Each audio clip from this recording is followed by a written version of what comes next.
Two aircraft, a Boeing 757 at flight level 370 and an Airbus 321 at flight level 390, are flying one above the other to the same destination.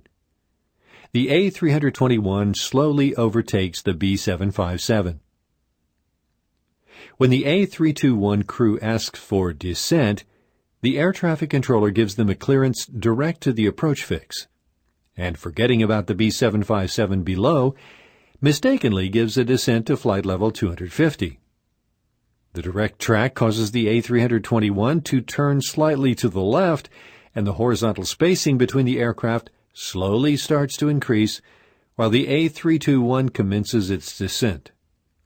Its vertical speed reaches 3,300 feet per minute in 45 seconds. When the aircraft are 685 feet and 1 nautical mile apart, abeam each other, the B757 receives a traffic advisory against the A321. Simultaneously, an RA is issued for the A321 without a traffic advisory.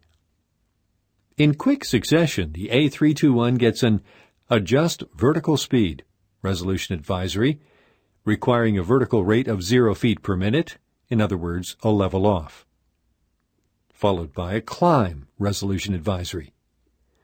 A few seconds after the traffic advisory, the B757 crew receives a Descend RA.